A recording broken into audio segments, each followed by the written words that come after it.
Bill Gates doing good, you know. Newcomers coming in that field all the time. I think we're good. You seen the iPhone? Next to the post office. I'm going to go with Apple on that one.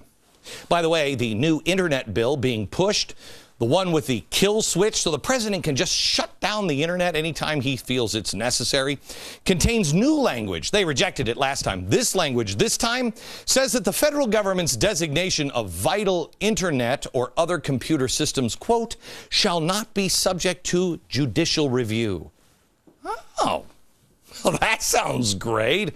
I mean, sure, at first I didn't want the government involved, but then they said no judge can do anything about it. I'm in. How do I sign up? What was it the president said about Tunisia? This one kind of rang true to me. Quote, the will of the people proved more powerful than the writ of a dictator. I bet the will of the people work again. Green technology. The president once again vilified oil companies last night.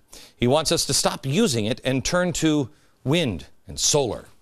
All we need are some of those light black solar thingies right here on this high-speed train. It's going to be great, and it's going to be cost-effective, too. Now, we all know that green energy isn't cost-effective. So how did the president last night decide to solve that problem? He said he wants to raise taxes and penalties on people that are using that old-fashioned technology. Oh, well, that sounds insane. Let me show you how far away we are from using wind and solar panel. May I just point this out? Right now, all of the energy, all the electricity we get 0.6% from wind. For those of you who went to public school, that's less than 1%.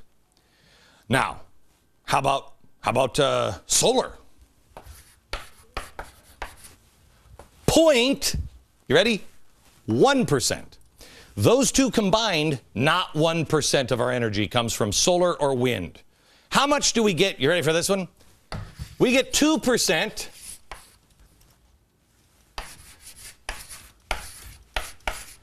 from wood. From wood. Who besides the Amish and brick oven pizza places are using this for energy? Who? We get double the amount of energy with this than the new green solar and wind power. Yeah. What do you say we work on that one a little bit longer before we take oil away, and coal? Because I think that's kind of like the idea of our military just trashing all of our fighter jets and, the vehicle and the armor and the GPS missiles stuff and say, you know what we're going to do? We're going to just use the Millennium Falcon and the Force as our primary defense. I just want to point out, that was a movie, and so was An Inconvenient Truth. I don't know how you can spend vacation reading President Reagan's words and missing the whole point, but he did it. So let me remind him the words. Mr. President, the government is not the solution to our problem.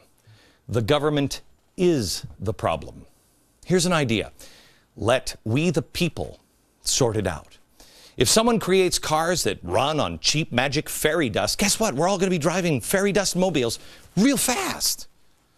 He tried to channel Reagan. He said, quote, what America does better than anyone else is spark the creativity and imagination of our people. We are the nation that put cars in driveways and computers in offices. He said that we're the nation of Edison and the Wright brothers and Google and Facebook. Let me ask you something. Were any of these people, do they work for a government agency? Were they getting subsidies? I mean, besides Google here, honestly. I mean, they're now, you hear this? This is kind of spooky. Google is now partnered with the NSA. Oh, well, go back to sleep, America. In many cases, these guys, the government tried to shut those people down. Let's not confuse thinkers and creators and inventors with the government. The government does not create. Do I need to go over the $1 trillion we spent on the choo-choos and the infrastructure again? I mean, we could. How about the post office? No, I think you get it. Back in a minute.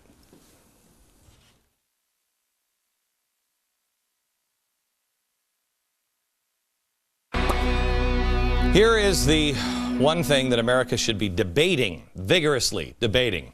Can man rule himself? That is the American experiment. Can man rule himself? And if you answer yes, then you must answer this question. How? How can he? That's what the Constitution was about. That's what the Federalist Papers were all about. That's what this is about. E4, enlightenment, education, empowered. A man can rule himself if he's enlightened and educated and empowered and an entrepreneurial man, somebody who believes in creation, pursuing happiness. That's the fourth E. Now, we've been doing this for over 200 years. People they don't like it. They want to stop it. They want to rule over man. But right now we're doing it. So we have to ask ourselves, right now, are we in a time of distress or disturbance? We have a problem with our country. Let me go back to yesterday's program. On yesterday's program, I made the environmentalists cry when we took a chainsaw to a tree because, and I had a bunny watch, because I wanted to show you the inside of this. I wanted to show you what's the rings of a tree. Most of us learned at one time or another that each ring represents a year. But have you really looked at the rings of a tree lately? We have another close-up of another tree that's a better example. Bring the tree on. Here it is. When a tree is healthy, the rings look like this. See how, whoa, this is freaking me out. I'm getting sick, man. This is the beginning of the year, and this is fall. This is 1 year. And see how thick it is? Okay? Now, if you go up here, it's hard to see on this screen. Up here is a better one. When you go up here, you'll see that they are very, very tight. Even here, they're farther apart. Here's one that's farther apart. Here's one that's really very tight. What is that? Well, when the rings get very close together, the tree is going through some sort of distress, like drought or wildfires or insects or extreme weather, and the rings are pulled together very, very tight. I don't know if you can see the difference there. You know what it looks like. When times are good, when everything is going great and the tree has plenty of water and there's no insects, there's no wildfire, anything else, the tree grows fast and expands and the rings are wider. What does that tell you?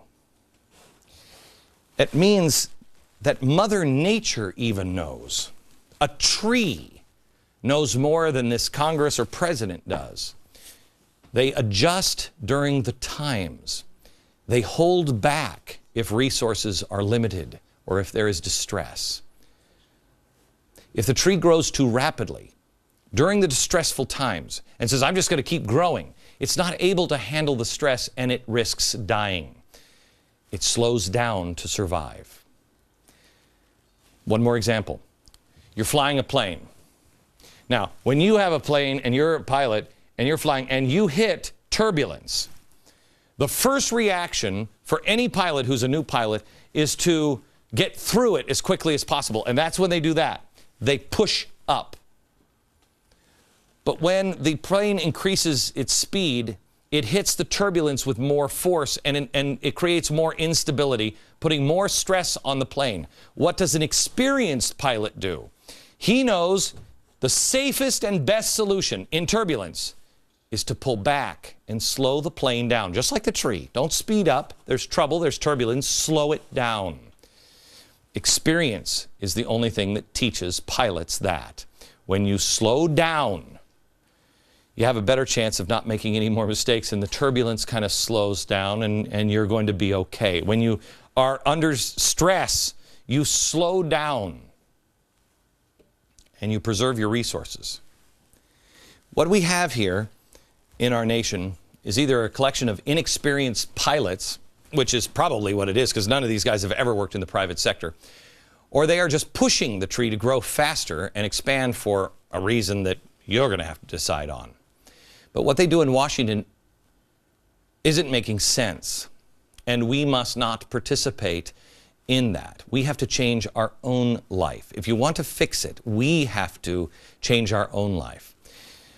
I know you can see the tree analogy with the government and the plane. They should slow down and cut the budget. But that's not where I'm going tonight. Something else needs to slow down, and that is next.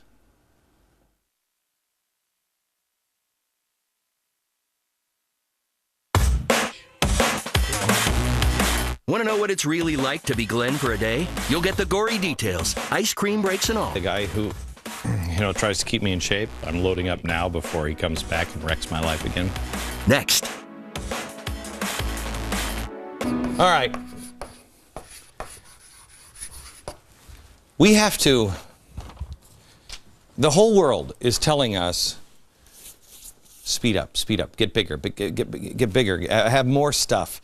You got to get more money. You don't have time. Quick, make a decision, quick. It's insane. It's insane what we're doing. It's insane what I do. And you and I aren't any different. This is the average. If you want to work in New York City, they say, the old song, I didn't understand Frank Sinatra's song, New York, New York, until I moved here. If you can make it there, you can make it anywhere. You know why? I think. Now, Frank didn't say this, but I think it's because there are about 1,000 people with knives in their hands that are willing to stab you in the back for whatever it is you do. I don't care what it is you do. There's 1,000 people in line that want your job. It could be a garbage collector. Well, probably not the garbage collector, but the average person, I think, that works in New York City, at least the people that I know, this is their work schedule. They get up about 5 o'clock in the morning in one of the suburbs. They wake up, they take a shower, they get dressed, they check their email, they check the news, see what's going on. They leave the house about 6 a.m. Takes about an hour, if you leave at 6 a.m., it takes about an hour, 15 minutes to get in maybe. You're taking the train, maybe even longer, hour and 30. You're there at work around 7 a.m. Most people I know work till about 7 p.m. Well, they have to, right? I mean, if you want the promotion, there's 1,000 people ready to stab you in the back for your job. So you work 12 hours, but you're not done. You still have more work to do. Most people I know take their work home. I remember when I used to go, oh, geez, we have homework. You got homework every day now. It's called life. Then you take the train back and you're back home about 8:15. You arrive home where the kids and everything is going on. It's like, ah! You're like, it's so much fun. I love this. And you have dinner, which makes you put on the extra weight there because you're eating after 8 p.m. But you don't really have a choice. And you have your kids and you read your story to your kids and you give them a bath and you put them down. At 9 o'clock, you have wife stuff, your stuff, teenager stuff. Oh, if you're lucky enough to put the kids down by 9 p.m., that's fantastic, because later they grow up into teenagers, and it never, ever ends. Anyway, you have to talk to your wife. She has to just download on, you don't even listen to me anymore. So you listen to her. And usually, if she's like my wife, she speaks very slowly and thinks about things. Well, you're like, I've got 10 minutes. Just tell me. Wife stuff, your stuff, teenager stuff. And then, about midnight, you go to sleep. Just to do it all over again. Isn't it fantastic? This is not the pursuit of happiness. That ain't it. We do this now because we think we have to. But it's because we have our prior. Look, I know why I do my job. I know why I do my job. I do my job because I believe in it. And I will do it until I don't think I make a difference anymore. But that's why I do a schedule very similar to this. That's 50% of your day is working. 20% of your day is sleeping. 10% of your day is commuting. The rest of it is eating, teenager stuff, your stuff and your wife's stuff, just catching up on email. That's it. So what do? How can you possibly slow down? You got to meet the bills. You got to do this. You got to do that. This isn't even included. My favorite is after about 9:30. I then start feeling guilty. I haven't done my church stuff yet. Oh,